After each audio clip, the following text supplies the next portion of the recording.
Hello friends, welcome to Legal GK. আজি আমি discuss কৰিম ইন্টাৰনেটৰ ওপৰত। আপুনি মই সকলোৱে আজি ইন্টাৰনেট ব্যৱহাৰ কৰোঁ। ইন্টাৰনেট অবিহনে আজি আমি এমাহ কিয়, এদিন কিয়, আজি যদি এঘণ্টাৰ কাৰণেও আমাৰ ইন্টাৰনেটটো শাটডাউন হৈ যায় বা ইন্টাৰনেট স্লো হৈ যায়, তেতিয়া আমাৰ চিন্তা হয় যে কিয় আজি ইন্টাৰনেটটো ইমান স্লো হৈ আছে। গতিকে এতিয়া আমাৰ জীৱনত আমাৰ এট প্ৰেজেণ্ট ইন্টাৰনেটৰ প্ৰভাৱ এনেকৈ পৰিছে যে আমি ইন্টাৰনেট নহ'লে আমি ভাবিব নোৱাৰোঁ। গতিকে ইন্টাৰনেট আমাৰ ফাণ্ডামেণ্টেল ৰাইট কেনেকৈ হ'ল তাক আজি আমি আলোচনা কৰিম। তাৰ আগতে আমি জানি লওঁ যে আমাৰ কি লছ আছে, ইন্টাৰনেট শ্বাটডাউন কি লৰ আণ্ডাৰত আমাৰ ভাৰতত কৰা হয়। প্ৰথম আহিছোঁ temporary suspension of telecom services public emergency or public safety rules 2017ত পাছ কৰিছিলে এইখন ৰুলছ। আৰু তাৰ আণ্ডাৰত আমাৰ হোম এফেয়াৰ্ছ ডিপাৰ্টমেণ্টৰ হাতত কিছুমান পাৱাৰ থাকে যে কিছুমান ছিটুৱেশ্যনত বা কিছুমান নেশ্যনেল ইণ্টাৰেষ্ট বা নেশ্যনেল ইমাৰ্জেঞ্চিৰ সময়ত কিছুমান ছিটুৱেশ্যনত আমাৰ ইণ্টাৰনেট শ্বাটডাউন কৰিব পাৰি। কিন্তু তাৰ আগতে আমাৰ কোড অফ ক্ৰিমিনেল প্ৰচিডিউৰ 1973ত যিখিনি আমাৰ ছেকশ্যন 144ৰ আণ্ডাৰত যিখিনি প্ৰভিজনছ আছে তাৰ আণ্ডাৰতো আমাৰ ইণ্টাৰনেট শ্বাটডাউন কৰিব পাৰিছিলে। কিন্তু 2017ত যিখন ৰুলছ বনোৱা হ'ল তাৰপিছত সেই ৰুলছ একচুৱেলি ফ'ল' কৰিছিলে। তাৰোপৰি ইণ্ডিয়ান টেলিগ্ৰাফ এক্ট 1885ৰ আণ্ডাৰতো public emergency or in the interest of public safety, তাৰপিছত in the interest of sovereignty and integrity of India, security of the state, এইকেইটা প্ৰভিজনৰ আণ্ডাৰত আমাৰ ইণ্টাৰনেট শ্বাটডাউন কৰিব পাৰিছিলে গভৰ্ণমেণ্টে। আৰু এট প্ৰেজেণ্ট আমাৰ ইনফৰ্মেশ্যন টেকন'লজি এক্টৰ আণ্ডাৰতো কিছুমান ৰুলছ আছে যাৰ আণ্ডাৰত ইণ্টাৰনেট শ্বাটডাউন কৰিব পাৰি। কিন্তু this act has provided limited power to the government to issue individual web content blocking orders. গতিকে কিছুমান লিমিটেশ্যন দিয়া হৈছিলে গভৰ্ণমেণ্টক যাতে আমাৰ ইণ্টাৰনেটটো শ্বাটডাউন কৰিব নোৱাৰে। গতিকে এয়া আছিল থুলমূলকৈ আমাৰ লছ পাৰ্টেনিং টু ইণ্টাৰনেট শ্বাটডাউন। তাৰপিছত আহোঁ আমাৰ ইউনাইটেড নেশ্যনে আমাৰ কি কৈছে, আমাৰ ইণ্টাৰনেটৰ ছাৰ্ভিচ বা ইণ্টাৰনেট এক্সেছৰ ওপৰত আমাৰ কেনেকুৱা ধৰণৰ মন্তব্য দিছে। UN General Assembly had declared right to internet to be a human rights in 2014. 2014তে আমাক ইণ্টাৰনেটটো আমাৰ এজ এ হিউমেন ৰাইটছ বুলি কৈছিলে। তাৰোপৰি 2016ত আকৌ কৈছে যে internet access as a basic human rights. তাৰোপৰি হিউমেন ৰাইটছ কাউন্সিল, আগতে আছিলে আমাৰ human rights commission of united nation, কিন্তু হিউমেন ৰাইটছ কাউন্সিলেও it also regards the right of access to the internet as a fundamental freedom and a tool to ensure the right to education. গতিকে right to educationৰ কাৰণে আমাৰ right to internet is a fundamental freedom. গতিকে আমি আমাৰ internet ছাৰ্ভিচটো আমি access কৰিব পাৰোঁ এজ এ আমাৰ right to freedom. কিন্তু এই ৰাইট টু ফ্ৰীডম একচুৱেলি আমি কেনেকৈ পালোঁ? আমাৰ ইণ্ডিয়াত আমাৰ right to internet is a fundamental right বুলি ডিক্লেয়াৰ কৰিছে। কিন্তু এই কনচেপ্টটো একচুৱেলি ক'ৰ পৰা আহিলে? আমি যদি কেছ ৱাইজ চাওঁ তেতিয়াহ'লে প্ৰথম কেছটোত আমি পাম যে ফহিমা শিৰিন RK ভাৰ্চেছ ষ্টেট অফ কেৰেলাত এটা ইছ্যু হৈছিলে যে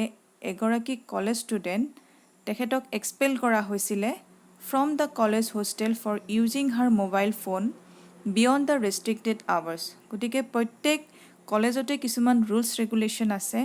আৰু সেই কলেজত ইণ্টাৰনেট ইউজ কৰাৰ কাৰণে বা মোবাইল ফোন ইউজ কৰাৰ কাৰণে তেখেতক ৰেষ্ট্ৰিকেট কৰা হৈছিলে। আৰু এই কেছটো লৈ পেলাই, এই ইছ্যুটো লৈ পেলাই কেৰেলা হাইকোৰ্টত কেছ কৰিছিলে ফহিমা শিৰিন নামৰ ছোৱালীগৰাকীয়ে। আৰু the petitioner contended that the internet accessible through mobile phones or laptops provided an avenue for the students to gather knowledge. So' main ইস্যুটো আছিলে যে আমি যদি ইণ্টাৰনেট ছাৰ্ভিচ বেন কৰোঁ বা আমাৰ ৰেষ্ট্ৰিকশ্যন দিওঁ কিছুমান ক্ষেত্ৰত তেতিয়াহ'লে আমাৰ ৰাইট টু এডুকেশ্যনত হেম্পাৰ কৰে কাৰণ এডুকেশ্যনৰ কাৰণে ইণ্টাৰনেট ছাৰ্ভিচটো এটা ইম্পৰ্টেণ্ট ইস্যু হৈ গৈছে আজিকালি একচুৱেলি ইণ্টাৰনেট নহ'লে আমাৰ বহু ক্ষেত্ৰত আমি এতিয়া ইণ্টাৰনেটৰ থ্ৰুৱেদি আমি অনলাইন ফৰ্ম ফিল আপ কৰোঁ বা অনলাইন আমি ই বুক ফ'ল' কৰোঁ তাৰোপৰি আমি অনলাইন কিছুমান মেটেৰিয়েলছ পাওঁ আমি PDF ফৰ্মত পাওঁ সেইখিনিৰ পৰা আমি পঢ়িব পাৰোঁ গতিকে যদি আমাৰ ইণ্টাৰনেট ছাৰ্ভিচৰ কাৰণে আমাৰ বেন কৰি দিয়ে তেতিয়াহ'লে আমাক ইয়াক ৰাইট টু এডুকেশ্যনৰ ক্ষেত্ৰতো আমাৰ হেম্পাৰ হয় এই কেছটো গোটেইখিনি চালি জাৰি চাই পেলাই কেৰালা হাইকোৰ্টে জাজমেণ্ট দিছিলে যে upheld the right to have access to the internet as a part of fundamental right to education along with the right to privacy under article 21 of the Indian Constitution গতিকে দুটা কথা কৈছিলে এটা কৈছিলে right to education আৰু right to privacy under article 21 আণ্ডাৰত দুটা fundamental right বুলি আমাক কোৱা হৈছে যে right to internet is a fundamental right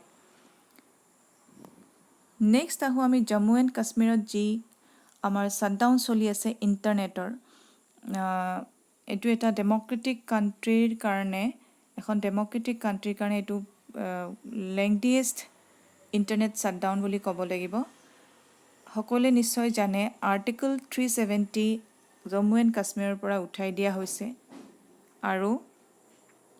তাত 5 আগষ্টত 2019ৰ পৰা মাৰ্চৰ 2020ৰ মাৰ্চলৈকে লকডাউন তাৰোপৰি ইণ্টাৰনেট বেন কৰা হৈছিলে গতিকে এইটো প্ৰায় 213 ডেজৰ এটা বৰ দীঘলীয়া ইণ্টাৰনেট শ্বাটডাউন আছিলে কাৰণ সকলোৱে জানো bifurcation of Jammu and Kashmir into 2 union territories আমি জম্মু এণ্ড কাশ্মীৰ আৰু লাডাখ বুলি দুখন নতুন ইউনিয়ন টেৰিটৰিজ পাইছিলোঁ গতিকে এই ইস্যুটো লৈ পেলাই ইণ্টাৰনেট বেন ইস্যুটো লৈ পেলাই আৰু এটা কেছ কৰা হৈছিলে and that was Anuradha Bhasin versus union of India আৰু এই কেছটোৰ জাজমেণ্ট হিচাপে মই কেইটামান হাইলাইট কৰিছোঁ যে internet as a medium of information diffusion আৰু সেই কোৰ্টে কৈছিলে যে an indefinite ban on internet is impermissible and not acceptable যদিও আমি কিছুমান নেশ্যনেল ইণ্টাৰেষ্টৰ বা নেশ্যনেল ছেফটিৰ কাৰণে আমি ইণ্টাৰনেট শ্বাটডাউনৰ আমাৰ প্ৰভিজন আছে ইণ্ডিয়াত কিন্তু ইনডেফিনিট পিৰিয়ডৰ কাৰণে যদি আমি ইণ্টাৰনেট বেন কৰোঁ তেতিয়াহ'লে it is not permissible it is permissible actually so' the supreme কোৰ্টে যদিও refrain from view on declaring the right to access the internet as a fundamental right but still went on to make the internet as an integral part of the freedom of expression guaranteed under article 19 subclause 1a গতিকে এই আৰ্টিকলটোৰ আণ্ডাৰত আমাক freedom of expression দিয়া হৈছে আৰু internet access is regarded as an integral part of this article আৰু তাৰোপৰি কোৱা হৈছিলে যে internet as a medium is a major means of information diffusion আৰু ইণ্টাৰনেট হৈছে এটা মেজৰ আমাৰ ৱে বা আমাৰ মাধ্যম যাৰ দ্বাৰা আমি ইনফৰ্মেশ্যন কালেক্ট কৰোঁ তাৰোপৰি আন এটা আৰ্টিকল আমাৰ ভায়লেট কৰে আমি যদি ইণ্টাৰনেট বেন কৰোঁ যিটো আমাৰ it has also' pointed out that in a globalised world আজি যিহেতু আমি গ্ল'বেলাইজড ৱৰ্ল্ডত বাস কৰোঁ মানে ধৰক আমি গ্ল'বেলি কিছুমান বস্তু আমি আজি যদি ইয়াত আছোঁ ইণ্ডিয়াত আছোঁ আমি ফৰেইন কাণ্ট্ৰি এখনৰ কিছুমান প্ৰডাক্ট আমি পাৰচেছ কৰিব পাৰোঁ বা আমাৰ ট্ৰেড এণ্ড কমাৰ্চ যিটো আছে ইণ্টাৰনেশ্যনেল ট্ৰেড এণ্ড কমাৰ্চতো আমাক ই হেল্প কৰে চ' যদি আমি ইণ্টাৰনেট বেন কৰি দিওঁ তেতিয়াহ'লে it restrict the freedom of trade and commerce গতিকে এই কেছটোত সকলোবোৰ চালি জাৰি চাই সুপ্ৰিম কোৰ্টে ডিচাইড কৰিছিলে যে ইণ্টাৰনেট শুড বি ৰিষ্ট'ৰ্ড আৰু ultimately 2G internet service was restored in Jammu and Kashmir গতিকে ইণ্টাৰনেট ছাৰ্ভিচ বাৰু দিলে, কিন্তু 2G ইণ্টাৰনেট ছাৰ্ভিচৰ কি হয় আজিকালি ইমান শ্ল'। গতিকে আৰু নেক্সট কেছ এটা আমাৰ দিলে Foundation of Media Professionals versus union of India বুলি। আৰু এই কেছটোত 4G ইণ্টাৰনেট ছাৰ্ভিচ নিদিয়াৰ কাৰণে it was again challenge in the Supreme Court. আৰু এই কেছটো it is better known as 4G case. হয়তো কুৱেশ্যন আহি যাব পাৰে MCQ পেটাৰ্ণত যে 4G কেছ বুলি ক'লে আমি কোনটো কেছক বুজি পাওঁ। Okay, the Foundation of Media Professionals versus union of ইণ্ডিয়াৰ কথা আপুনি লিখিব লাগিব। এই কেছটোত কোৱা হৈছিলে যে এনেকুৱা ধৰণৰ বেন, এইটো মানে এনেকুৱা ধৰণৰ ইণ্টাৰনেট কানেকশ্যন যদি বেন কৰা হয়, it only not violet the internet service, but it also hamper other fundamental rights like right to education, right to health, right to profession and other fundamental rights. গতিকে judgement হিচাপে দিছিলে যে the court issued direction to restore 4G services after 15 August 2020 in Jammu and Kashmir. As per direction, 4G services were resumed in some limited areas only. যদিও 4G ছাৰ্ভিচৰ ৰিষ্ট'ৰৰ কাৰণে কোৰ্টে permission দিছিলে, কিন্তু experiment বেচিছত only কেইটামান এৰিয়াতহে 4G ছাৰ্ভিচৰ connection পুনৰ দিয়া হৈছিলে Jammu and কাশ্মীৰত। আৰু কোৰ্টে পইণ্ট আউট কৰিছিলে যে there should have some relation between human rights and national interest. আৰু আমি প্ৰত্যেক ক্ষেত্ৰৰে এটা বেলেঞ্চ মেইনটেইন কৰিব লাগিব যাতে আমাৰ হিউমেন ৰাইটছখিনি নেশ্যনেল ইণ্টাৰেষ্টৰ লগত সদায় এটা বেলেঞ্চত যাতে চলে। আমাৰ হিউমেন ৰাইটছ এক্সাৰচাইজ কৰাৰ কাৰণে যাতে আমাৰ নেশ্যনেল ইণ্টাৰেষ্টত হেম্পাৰ নকৰে, সেইটো আমি সদায় লক্ষ্য কৰিব লাগিব। ইয়াত মই কেইটামান পইণ্ট ডিছকাছ কৰিছোঁ। Clarity on reasonable restriction. যদিও আমাক ফ্ৰীডম অফ এক্সপ্ৰেছন দিছে বা ফ্ৰীডম অফ এছেম্বলি দিছে, আণ্ডাৰ আৰ্টিকল 19ত আমাক যিখিনি ফ্ৰীডম দিছে তাৰ অলৰেডি আমাৰ কিছুমান ৰেষ্ট্ৰিকশ্যন দিয়া হৈছে কনষ্টিটিউশ্যনত। তাৰোপৰি ইয়াত কৈছে যে any restriction on freedoms guaranteed under article 19 would have to be in accordance with the reasonable restriction, be it an internet ban or section 144 order. গতিকে প্ৰত্যেক ক্ষেত্ৰতে আমি সেই ৰিজনেবল ৰেষ্ট্ৰিকশ্যনখিনি মেইনটেইন কৰিব লাগিব, মানিব লাগিব। তাৰোপৰি কৈছে যে supreme কোৰ্টে cannot be used to suppress the legitimate expression of opinion or grievance or exercise of any democratic rights. কৈছে যে যদি আমাৰ ৰাইট টু এক্সপ্ৰেছন কৰাৰ কাৰণে আমাৰ অধিকাৰ আছে আৰু ইয়াক আমি কিছুমান ৰেষ্ট্ৰিকশ্যন ইউজ কৰি পেলাই আমি আমাৰ যিটো আমাৰ কোৱাৰ অধিকাৰ আছে, অপিনিয়ন দিয়াৰ অধিকাৰ আছে, তাক যাতে আমি ছাপ্ৰেছ কৰিব নোৱাৰোঁ। নেক্সট আছে test of proportionality. Test of proportionality মানে হৈছে restriction should be proportionate to the necessity for such a measure. গতিকে আমি কৈছোঁ যে হিউমেন ৰাইটছ আৰু নেশ্যনেল ইণ্টাৰেষ্ট এটা বেলেঞ্চ মেইনটেইন কৰিব লাগিব, আৰু সেই প্ৰপৰ্চনেলিটিটো মেইনটেইন কৰিবৰ কাৰণে আমি এটা টেষ্ট ফ'ল' কৰিব লাগিব যাতে আমাৰ নেশ্যনেল ইণ্টাৰেষ্ট ভাইলেট নহয়, আৰু তাৰোপৰি আমাৰ যিখিনি হিউমেন ৰাইটছ আছে সেইখিনিও যাতে আমাৰ ভাইলেট নহয়, আমি আমাৰ ফ্ৰী অপিনিয়ন দিব পাৰোঁ বা ফ্ৰীলি আমি এক্সপ্ৰেছ কৰিব পাৰোঁ, এটা ডেম'ক্ৰেটিক ৰাইট আমি এক্সাৰচাইজ কৰোঁ। আৰু এই প্ৰপৰ্চনেলিটি মেইনটেইন কৰিবৰ কাৰণে আমি এক্সেচিভ ইউটিলিটি আমি লাভ কৰিব পাৰোঁ through this right to internet. Next আছে check and balances regarding section 144 of CRPC। Check and balance মানে আমি আমাৰ যদি আমাৰ গভৰ্ণমেণ্টে ছেকশ্যন 144 ইম্প'জ কৰে তেতিয়াহ'লে কিছুমান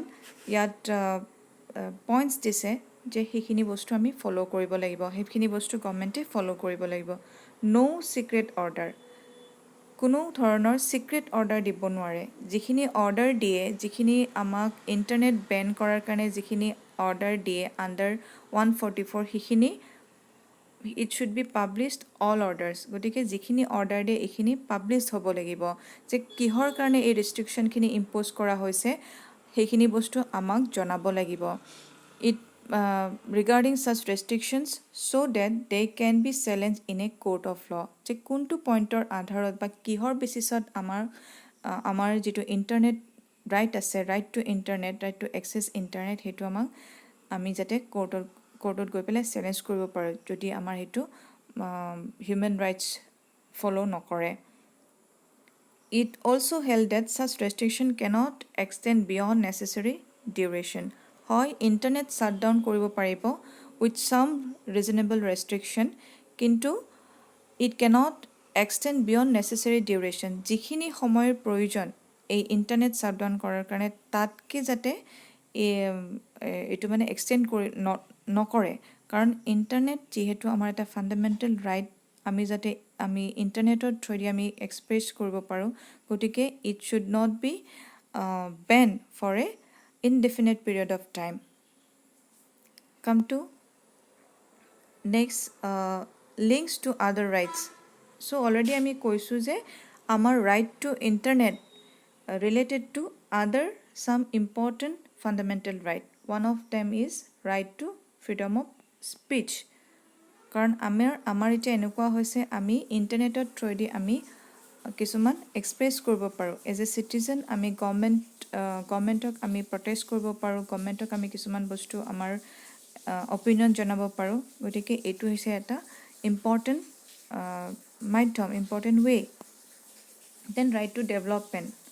অলৰেডি মই কৈছোঁ যে এতিয়া এট প্ৰেজেণ্ট আমাৰ কিছুমান অনলাইন শ্বপিং থাকে অনলাইনৰ শ্বপিঙৰ ব্যৱস্থা থাকে গতিকে আমি ইকনমিক ডেভেলপমেণ্টৰ ক্ষেত্ৰতো আমি ইণ্টাৰনেটটো যদি আমি পজিটিভলি ইউজ কৰোঁ then it can be a way of economic development of a country আমাৰ এতিয়া right to freedom of trade and কমাৰ্চো ইণ্টাৰনেটৰ লগত জড়িত next is right to freedom of assembly already আমি কৈছোঁ আমাৰ যিটো ট্ৰেডিশ্যনেল ৱে আছিলে আমি we have that freedom of assembly কিন্তু এতিয়া ইণ্টাৰনেটৰ ইনফৰ্মেশ্যন টেকন'লজি যিমানে আমাৰ বাঢ়ি গৈছে সিমানে আমাৰ through social media we can challenge কিছুমান আমি চেলেঞ্জ কৰিব পাৰোঁ বা আমি প্ৰটেষ্ট কৰিব পাৰোঁ through different social media networks like Twitter Facebook WhatsApp গতিকে এইটো এতিয়া এট প্ৰেজেণ্ট এতিয়া খুব মানে useful medium to communicate with the other প্ৰটেষ্টৰ বা আদাৰ মুভমেণ্ট গতিকে এইটো এটা হৈছে আমাৰ important right to freedom of assembly again right to education at present এতিয়া আমি লকডাউনৰ সময়ত দেখিছোঁ আমাৰ ইণ্টাৰনেট নহ'লে আমাৰ ষ্টুডেণ্টে আজি বহুখিনি পিছ পৰি থাকিলহেঁতেন যদিও কিছুমান ঠাইত ইণ্টাৰনেটৰ সুব্যৱস্থা হোৱা নাই কিন্তু এতিয়া ইণ্টাৰনেটৰ থ্ৰুৱেদি আমাৰ এডুকেশ্যন লেভেল বহুতখিনি বাঢ়ি গৈছে কাৰণ আমাৰ এতিয়া অনলাইন ক্লাছবিলাক হৈ আছে তাৰোপৰি লকডাউন নহওঁতেও আমাৰ কিছুমান অনলাইন কোৰ্চ আমি গ্ৰহণ কৰিব পাৰোঁ বিভিন্ন ইউনিভাৰ্চিটিৰ পৰা আমাৰ ষ্টেটৰে হওক বা আমাক নেশ্যনেল লেভেলতে হওক বিভিন্ন ক্ষেত্ৰত আমি অনলাইন কোৰ্চ কিছুমান ল'ব পাৰোঁ গতিকে it is a way of quality education আমি কনক্লুজনৰ ফালে আহোঁ critics of the human rights to internet access ক্ৰিটিক্সসকলে কৈছে যে internet technology is an enabler of rights not a right itself হয় খুব শুদ্ধকৈ কৈছে যে এইটো অকল আমাৰ ৰাইটে নহয় এইটো আমাৰ আন ৰাইট কিছুমান আমি গ্ৰহণ কৰাৰ কাৰণে it is A means actually কাৰণ আমি ইণ্টাৰনেটৰ থ্ৰুৱেদি আমি আজি RTI কৰিব পাৰোঁ আমি আমাৰ ৰাইট আমি এক্সাৰচাইজ কৰিব পাৰোঁ কাৰণ আমি ইণ্টাৰনেটৰ থ্ৰুৱেদি আমি অনলাইন পিটিশ্যন দিব পাৰোঁ বা বহু ক্ষেত্ৰত এতিয়া ইণ্টাৰনেট আমাৰ বেলেগ বেলেগ ৰাইট আমি এক্সাৰচাইজ কৰিব পাৰোঁ থ্ৰু ইণ্টাৰনেট গতিকে ইণ্টাৰনেট আমাৰ এজ এ ফাণ্ডামেণ্টেল ৰাইট আমি ইণ্টাৰনেটটো গ্ৰহণ কৰিব লাগে পজিটিভলি আমি ইণ্টাৰনেটৰ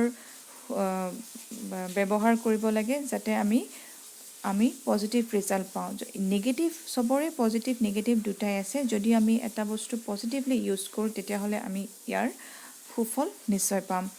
গতিকে এই ছেশ্যনটো নিশ্চয় চাই ভাল পালে